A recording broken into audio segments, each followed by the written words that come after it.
You're listening to Kirsten's Midday Show here on WTIF. Every Friday, I do a weekly artist spotlight brought to you by the Gin here in Tifton. And right now, I have a country superstar on the show with me. Now, over the past decade, Darryl Worley has built an impressive career, winning numerous music industry awards and selling millions of records worldwide. And right now, he is here with me on Kirsten's Midday Show. Darryl, how are you doing? I can't complain. I'm doing pretty good. How are you? I'm doing great, thank you. Good. I've seen you perform at CMA Music Festival. I really am a big fan. I love your music, and it's an honor to have you on my show. Well, it's an honor to be on your show. I'm really appreciate you having us on, and anytime you can talk to somebody that's promoting the music a little bit and just talking about what we do, it's always a good thing. So thank you. Yeah, well, you're welcome. Well, tell me how you got started in country music. Why did you choose country music as your career? Well, I was always eat up with it as a kid. You know, I didn't really know there was any other kind of music for a lot of years, but and there was a lot of music in our family on both sides. So I started picking and little and fooling with songwriting real young, and I went on to college and finished up, did a real good job in school and had good grades and was going to go on to med school, and I just decided against it. I decided to give this old songwriting thing a try, and that's what wound up getting me in the recording business. So I don't know, I think some people are cut out for it, and you know, if you've got a dream or if you aspire to do something like that, I think you should follow that gut feeling, because if you don't, you'll always regret it. So I'm one of those people. I just decided I was going to see what I could do, and not have any regrets when it was all said and done. Well, I think you definitely made the right choice. You've recorded 6 albums. You've had 20 charted hits, and of course, some of my favorite songs, Awful Beautiful Life, and your super hit, Have You Forgotten? You have a new song coming out. Tell me about that. Well, we got a brand new album finished up, and we picked a song called You Still Got It to be the first single, and it's just it's a sweet kind of a up-tempo, I guess you could call it a love song, but to me it's more of a cool, it's got a real cool summertime vibe to it, and got a little bit of that Carolina beach feel, sort of a shagging on the boulevard kind of thing, and I thought it was one of the songs that sounded like a big hit, but I didn't push it on those guys. They picked it themselves for the single, so we got it out there, and we're working real hard trying to get the promotion team wound up, and it's starting to catch on. I think it may be another hit for us. I definitely think so. I love the song, and I love the music video, too. You can see it now on GAC and CMT, right? Right, yeah, they got it. And it's got the husband and the wife, and it shows them growing old. And you look really great in the video, by the way. Well, I appreciate that. Yeah, I'm trying my best to hold up. This whole putting these miles on your chassis, it gets old after a while, but it's what I love to do, so we try to find a way to make it work. That's right. Well, you're doing an awesome job still. And coming up in less than a month now is Bama Jam 2012, and you have a pretty important job there this year. Yeah, even before we started discussing, having the event again this year, I got involved with those guys because they're getting ready to just have this incredible development down there, and it all started with the water park, and the first phase of the water park is almost finished now, and they're going to open that up during the Bama Jam show this year and let people have day passes and stuff like that.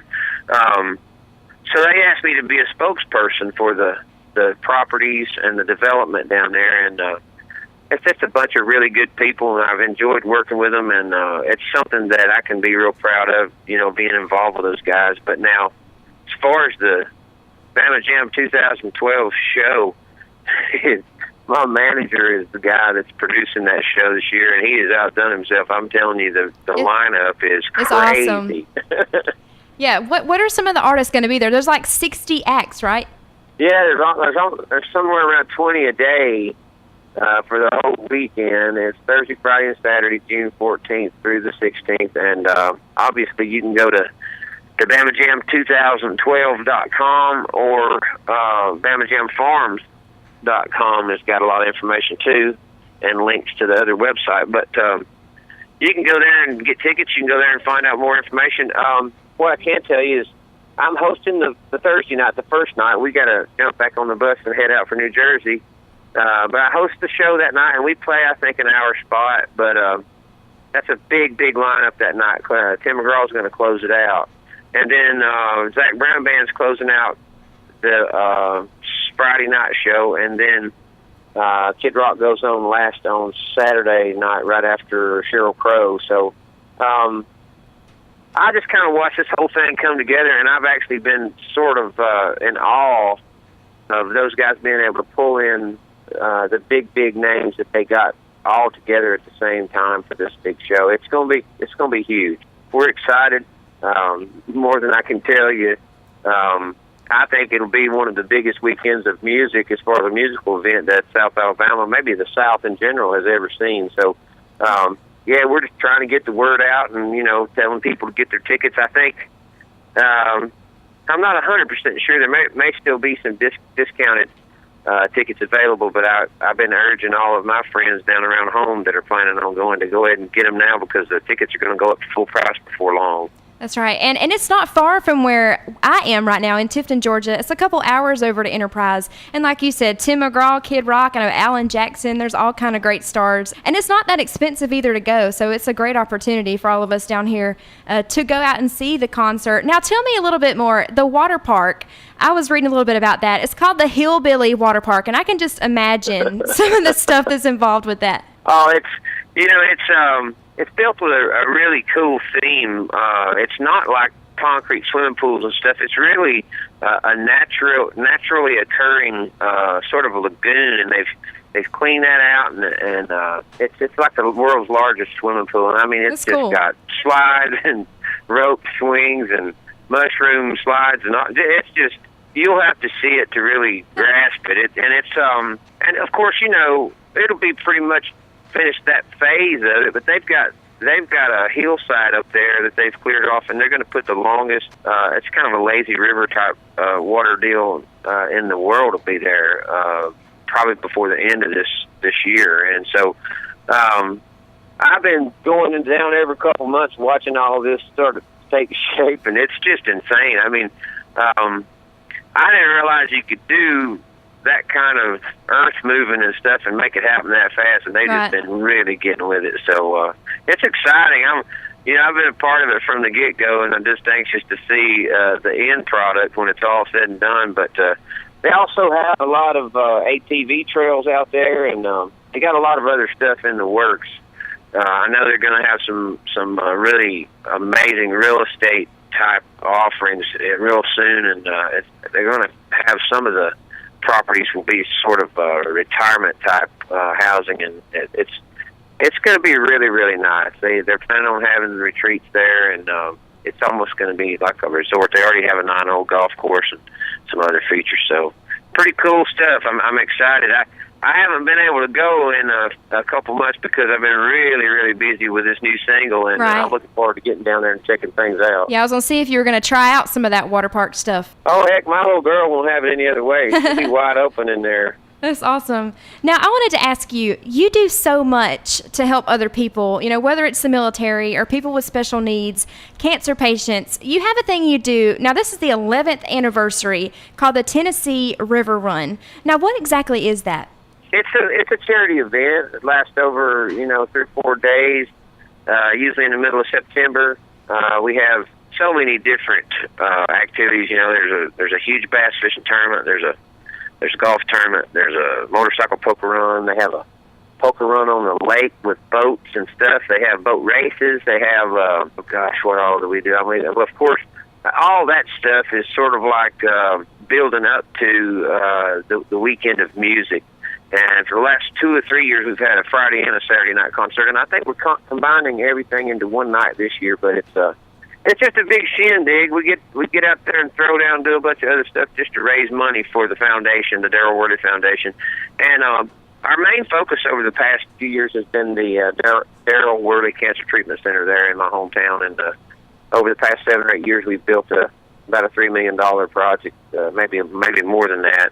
with our proceeds from the river run and a lot of help from donors and people in the community, it's been a really tough project, but it's been amazing to see it come to fruition and people getting treatment there at home, not having to travel miles and miles to get the proper kind of care. I watched I had a lot of cancer in my family, and I watched a lot of my family members die of that horrible disease and have to travel all over the country to get care, and so the people around home don't have to do that anymore, and it's really special. So.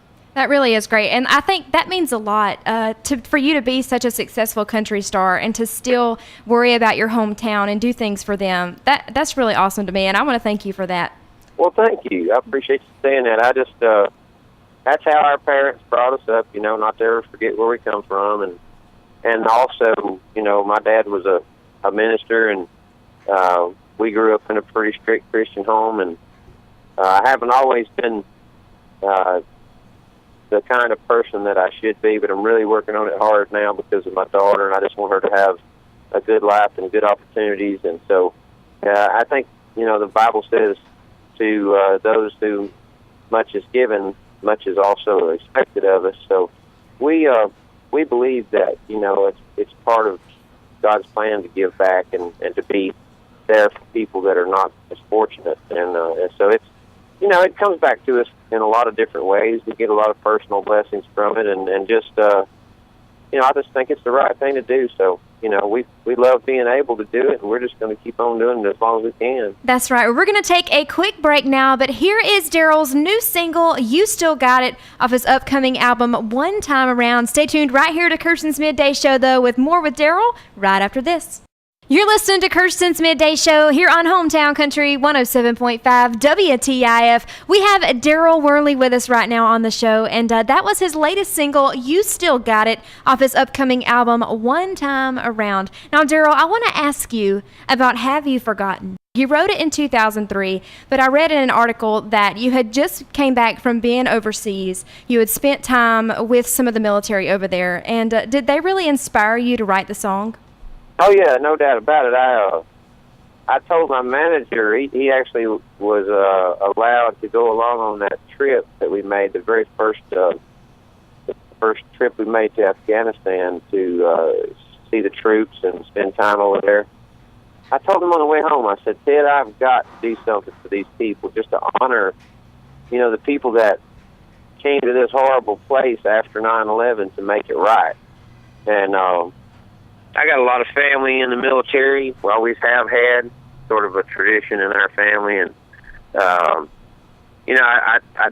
chose not to join up and serve in that way, and so it's been a real blessing for me to have an opportunity to go and visit with the troops and entertain them. It's like a different type of service, but it sure has been a blessing to me and my family. So coming home from that, I had so many things running through my head, and I had never really written anything about the whole 9/11 episode.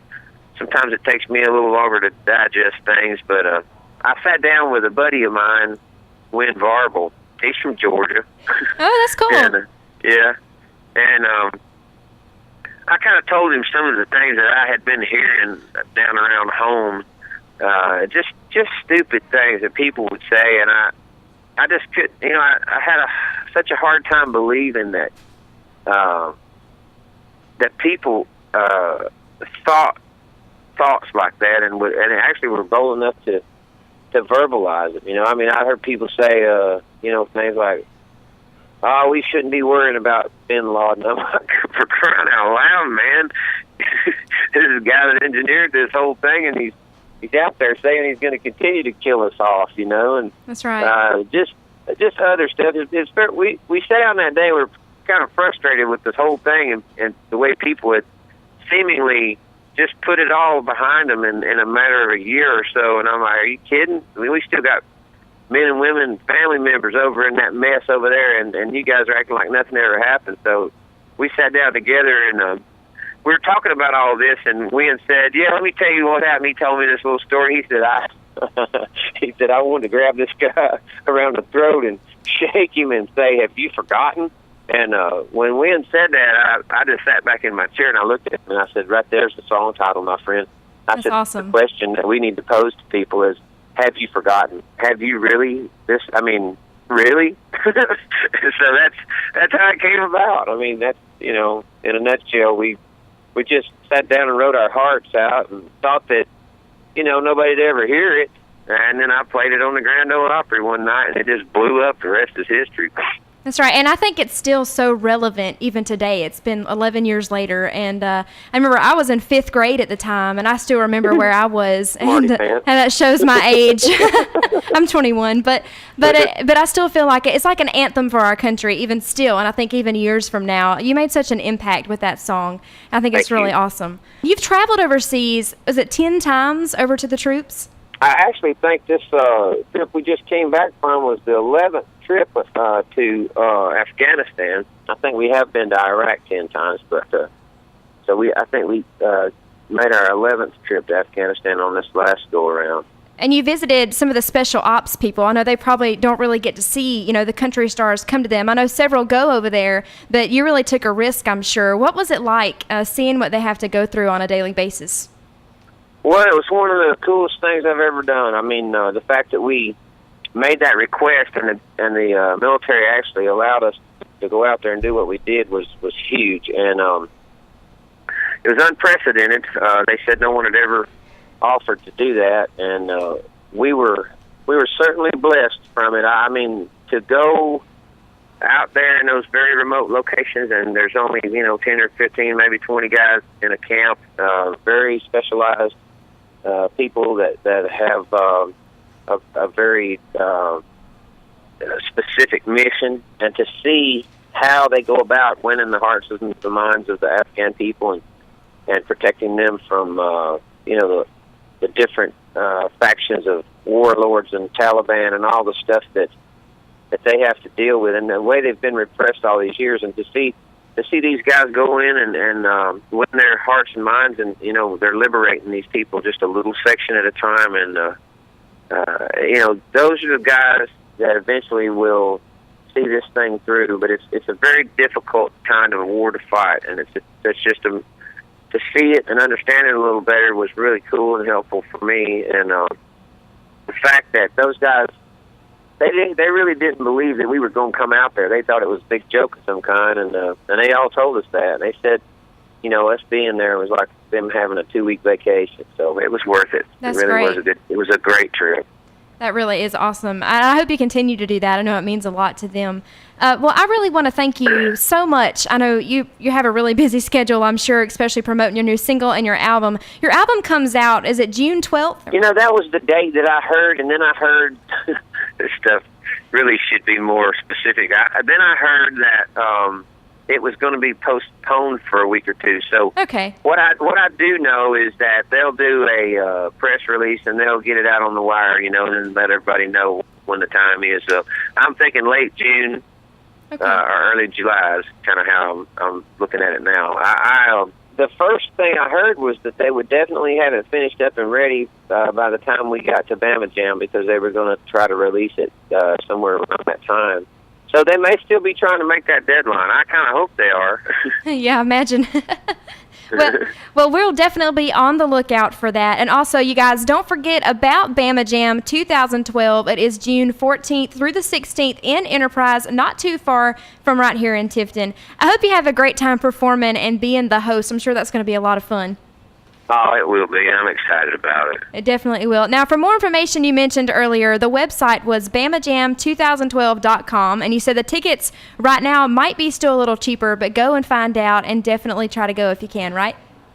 Oh, yeah. I tell you, even at full price, when you look at the 3 days, a full weekend, and what you're getting, it's still stupid. I mean, it's silly how but you just couldn't do that anywhere else. I haven't seen a lineup like this, and I don't know that I've ever seen a lineup like this. So it's just really exciting for us, and I think that the closer we get to the date, the more people are realizing, hey, this is an awesome opportunity to see like so many of my favorite artists, in the same weekend. So I think they're going to turn out in big numbers.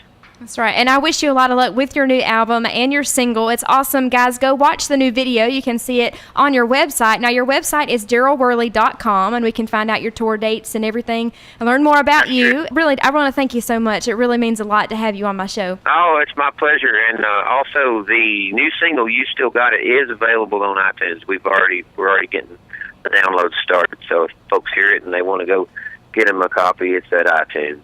All right. Well, thank you so much, Daryl, for spending time with me. Thank you, Kirsten. All right. We're going to have more on Kirsten's Midday Show right after this on Hometown Country 107.5 WTIF.